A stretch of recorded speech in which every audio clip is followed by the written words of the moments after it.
بسم اللہ الرحمن الرحیم۔ السلام علیکم ورحمۃ اللہ وبرکاتہ۔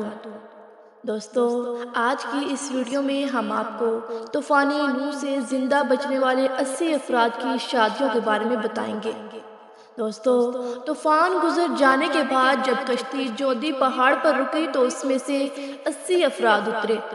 اس بارے میں حضرت عبداللہ بن عباس رضی اللہ تعالیٰ عنہ سے روایت ہے کہ طوفان نوح گزرنے کے بعد 80 افراد کشتی سے اترے۔ انہوں نے اور ان کی اولاد نے زمین کو نئے سرے سے آباد کیا۔ وہی لوگ طوفان گزرنے کے بعد بھی اس دنیا کے باشندے تھے۔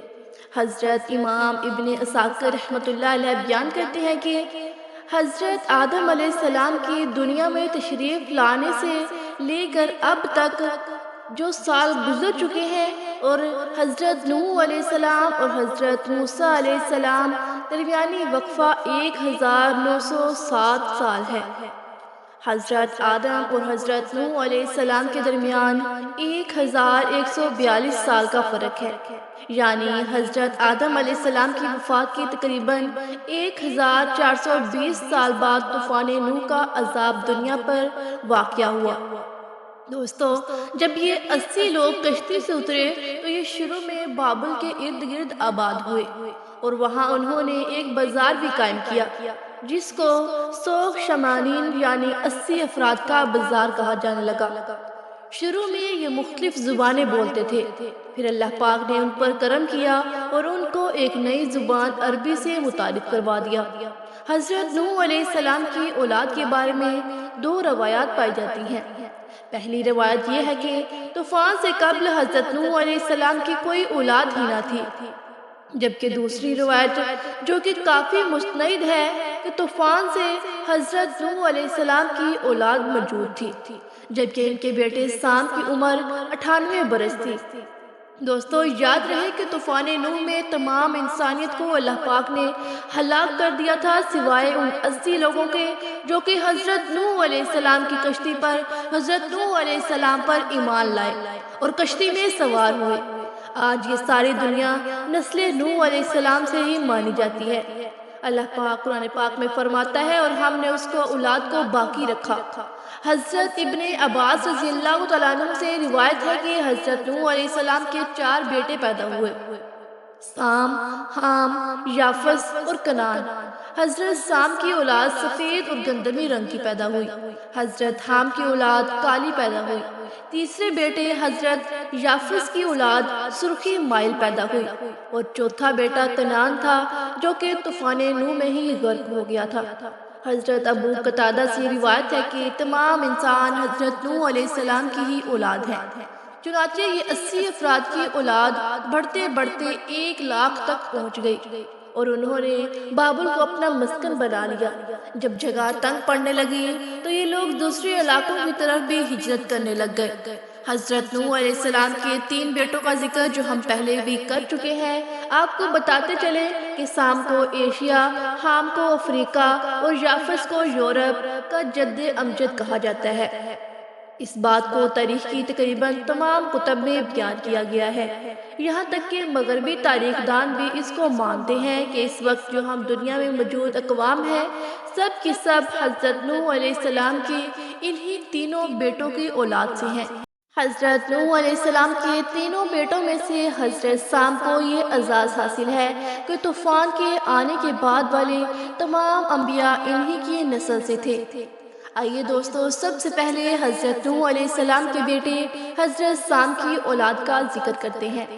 حضرت سام کے بیٹوں کی تعداد تاریخ کی کتابوں میں متفقہ علیہ 11 بیان کی گئی ہے، جن کے نام ایلام، قطعان، اسور، عاد، اتبا، ارفسد، نود، کیے، یود، ارشد اور ارام بیان ہوتے ہیں۔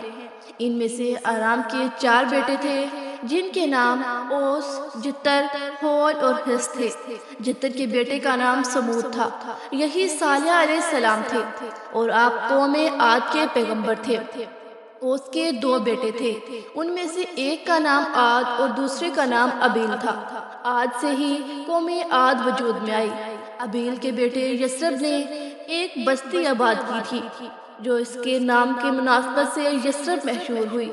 لیکن جب نبی مکرم حضرت محمد صلی اللہ علیہ وآلہ وسلم نے مکہ سے یثرب ہجرت کی تو اس کا نام مدینہ منورہ رکھ دیا گیا۔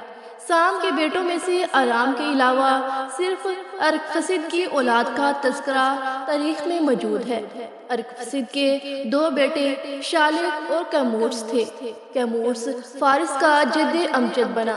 کیمورس کے 6 بیٹے عراق، فارس، سیامک، شام، تور اور دگمان اپنے اپنے علاقوں میں اور ان کی نسلوں کے مورث اعلیٰ کہلائے۔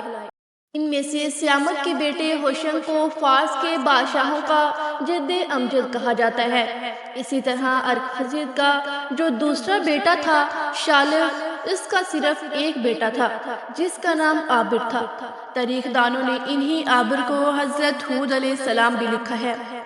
جدر کے بیٹے سمود جو حضرت صالح علیہ السلام تھے، ان کے 2 بیٹے تھے۔ ایک کا نام فلج تھا اور دوسرے کا نام یقطان تھا۔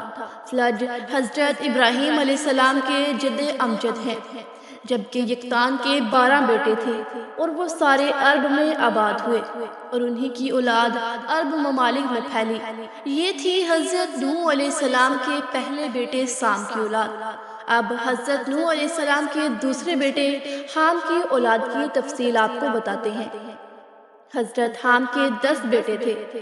ان کے نام اکواش، حبش، نام، بویا، فوت، افرنج، سندھ، کنان، ہرمز، مصر اور ہند تھے۔ ان میں سے سندھ کے علاوہ سندھ کی اولاد نے سندھ، کنان کی اولاد نے کنان یعنی شام، مصر کی اولاد نے مصر، حبش کی اولاد نے حبشہ اور ہند کی اولاد نے ہند کو آباد کیا۔ اسی طرح سے مصر کو مصریوں کا جد امجد کہا جاتا ہے۔ اس کے بیٹوں کے نام بدومی، اناسی، لیامی، نفوسی، فتروسی، کسلو جیاور، کفتوری بیان کیے گئے ہیں۔ حام کا ایک بیٹا ہند جس کو ہندوستان کا جد امجد کہا جاتا ہے، اس کے 4 بیٹے تھے جن کے نام یورپ، دکن، نہروال اور بھنگ تھے۔ بھنگ بنگالیوں کا اور یورپ مشرقی ہندوستان کی دوسری قوموں کا جد امجد تھا، لیکن دکن اور اس کے 3 بیٹے دکن کے مختلف علاقوں، مختلف قوموں کے مورث اعلیٰ کہلائے۔ اب بات کرتے ہیں حضرت نوح علیہ السلام کے تیسرے بیٹے یافس کی۔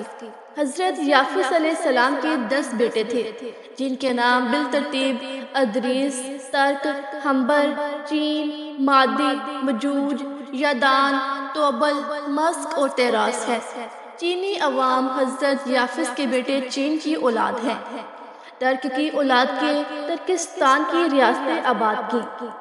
مسلک اور توبل نے روس کو آباد کیا۔ ابھی بھی روس میں یہ 2 شہر موجود ہیں۔ اللہ اکبر۔ دوستو دیکھیے میرے اللہ کی شان، کیسے حضرت آدم علیہ السلام سے انسانوں کی ابتدا کی اور پھر طوفان نوح میں ایک دفعہ انسانوں کو ختم کیا، اور کس طرح پھر دوبارہ طوفان نوح کے بعد کروڑوں انسانوں کو پیدا کر دیا۔ بے شک اللہ زمین و آسمان بلکہ اس پوری کائنات کا اللہ ہی خالق و مالک ہے۔ دوستو ہمارے لیے کتنی شرم کی بات ہے کہ ایک ہی جد امجد ہونے کے باوجود ہم ایک دوسرے کی جان کے دشمن بنے ہوئے ہیں۔ دوستو اللہ تعالیٰ سے دعا ہے کہ اللہ پاک ہم سب کو ہدایت اور بھائی چارہ عطا فرمائے اور ہمیں نیک عمل اور صالحہ عمل کرنے کی توفیق عطا فرمائے۔ آمین ثم آمین۔ مزید اس طرح کی ویڈیوز دیکھنے کے لیے ہمارے چینل کو لائک کریں، سبسکرائب کریں، شیئر کریں اور ساتھ لگے بیل آئیکن کے بٹن کو پریس کریں تاکہ ہر نئی آنے والی ویڈیو آپ تک بآسانی پہنچ سکے۔ جزاک اللہ خیرہ۔